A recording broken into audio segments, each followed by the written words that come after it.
relevant to folks here is, you know, like that audience or those folks are already like primed, they're interested in content, and so it's not, we don't have to like tiptoe around and like sideways it in. We can just like get out there and tell the stories and show the futures that we want and all the things that the awesome video expressed more awesomely. Carla and I were like, oh my God, they have to stop playing this video. It's all the things we wanted to say, but those features of, you know, hope and positive stories are something that I think that all of you could be able to provide.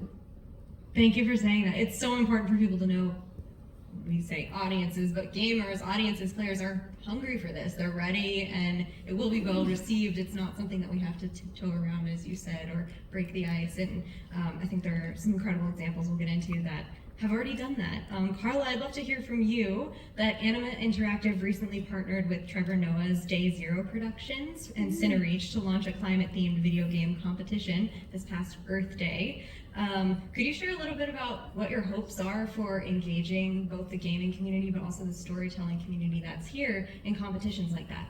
Yeah, thanks, Heather. So the first video that you just watched was actually a little sizzle reel of some of the finalists that came out of that jam. So for context, and shout out to Day Zero and CineReach who are in the audience. So thanks for your support on this initiative. But yeah, so we've been hosting game jams, which if you're not familiar with what a game jam is, it's essentially the games industry equivalent of a hackathon. So you do this rapid prototyping, and we hosted our first game jam in partnership with CineReach last year, which was themed around justice, and that was really powerful. We had 100 developers from 20 countries participate, and that culminated in a showcase and award ceremony at South by Southwest in Austin. And you know, we had a team from Palestine that created a game about just promoting a peaceful Palestine and their culture. We had a team that made a game about reproductive rights, and it was the story of two sisters that were driving across the Texas state lines because one of the sisters needed to get an abortion, and so you know, these were really powerful. And then we decided to do our next iteration of that in partnership with the Hollywood Climate Summit last year, which is focused on climate futures and you know, positive climate storytelling, not just doom and gloom, which I know we'll probably talk about as well. And we showed those prototypes last year, and so this then inspired us again to do another one this year in partnership with Day Zero, because Day Zero Productions, which is run by Trevor Noah, who has a strong interest, and the production studio has a strong interest in climate consciousness. Their name Day Zero actually derives from the water shortage crisis in South Africa, where Trevor's from.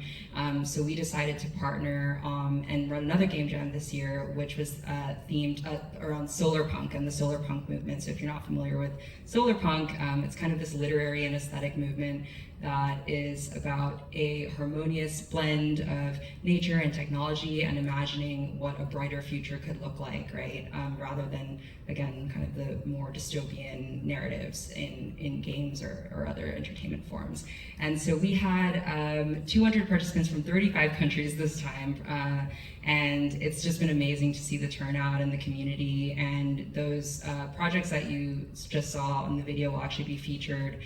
This week is the Summer Games Fest, for those who are familiar, and they've actually now just launched a Green Games Showcase. So it's an entire showcase as part of the Summer Games Fest that's dedicated to green games and highlighting all of these wonderful projects that are coming out from this ecosystem that are focused on, you know, positive climate stories. So sorry, I know that was a very long-winded explanation, but yeah, hopefully you can check it out. That's happening on June 7th at 1 p.m. and it's on YouTube and all of that too. So definitely worth checking out.